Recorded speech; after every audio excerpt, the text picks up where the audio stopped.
কুরবানির এরকম বিশেষ মহাশক্তিশালী আমল আছে যেটা সম্পর্কে আমরা জানি না।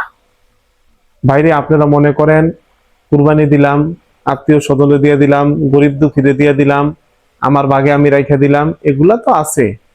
বাস্তবিক অর্থে কুরবানির এরকম মহাশক্তিশালী তদবির আছে, আমল আছে যেটা সম্পর্কে আমরা মানুষ অবগত না, আমরা জানি না, বা আমরা এই বিষয়ে জানার চেষ্টা করি না।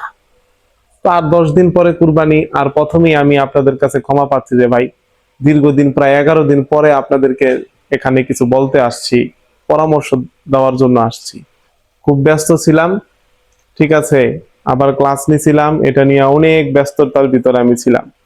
তো যাই হোক, যে কথার ভিতরে আমি ছিলাম, বাইরে কুরবানি যে দিবেন আগে বুঝতে হইব কুরবানির ভিতরে আল্লাহ পাক রব্বুল আলামিন আমাদেরকে কি বলতাছে।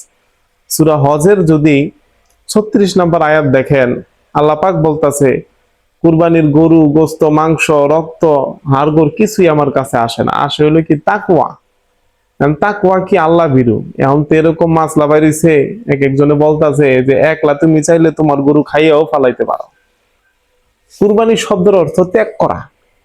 আপনার গরু আপনি কুরবানি দিয়া যদি আপনি বেশি অর্ধেক খাইয়া ফালান, তাই আপনি কি ত্যাগ করলেন আমার তো বুঝে আসে না।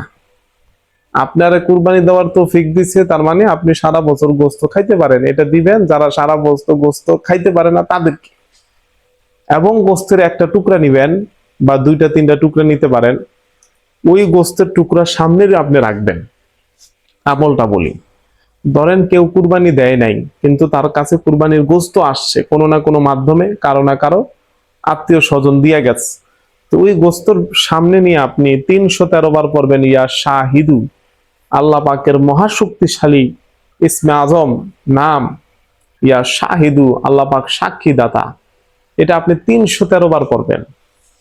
313 বার আপনি ইয়া শাহিদু পড়বেন। পড়ার পরে 7টা ফু দিবেন। ওই ঈদের দিনই কিন্তু আমলটা করতে হবে। 7টা ফু দিবেন আপনি গোস্তটার উপর। দেওয়ার পরে ওই গোস্তটা আপনি নদী, খাল, বিল, পুকুরে নিয়ে আপনি ফালাই দিবেন। যদি আপনি নদী, খাল, বিল না পান, কুকুর, বিড়াল, পোষা প্রাণী থাকুক, কাউয়া থাকুক, কাক থাকুক, যারে মন চায় প্রাণীরা আপনি খাওয়াই দিবেন।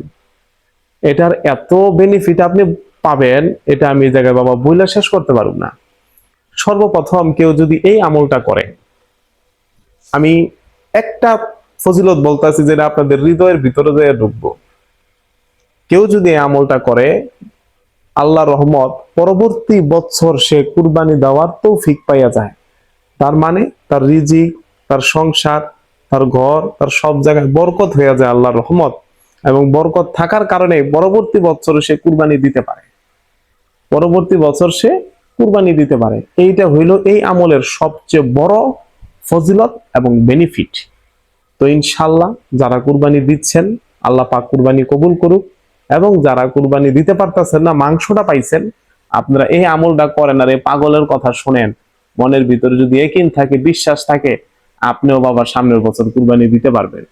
কোনো টেনশন নাই, থাকতে হবে ইয়াকিন আর থাকতে হবে বিশ্বাস। আমি কি কইছি আমার 10টা টাকা দে আমি খামু? আমি কিন্তু সে কথা বলি নাই। আমি আপনাদেরকে রাস্তা দেখাইয়া দিলাম, আপনারা এই রাস্তা দিয়ে বাবা হাইটা যাইবেন। ইনশাল্লাহ দিন দুনিয়ার অনেক বালা মুসিবত ফাসাদ থেকে আপনারা বাঁচতে পারবেন। আমার একটা ক্লাস আছে আমালিয়াতে আম্বিয়া, 25 জন নবীর আমল। এই বিষয়ে আমার গ্রুপের ভিতরে থাকবেন, এই পেড ক্লাস এটা করার চেষ্টা করবেন। ইনশাল্লাহ এটার ভিতরে যারা ক্লাস করবে এদেরকে বই দেওয়া হবে। অলরেডি 30 জন ছাত্রের বই দিয়ে দেওয়া হয়েছে, আর বাকিটা ইনশাল্লাহ মানুষ পাবে।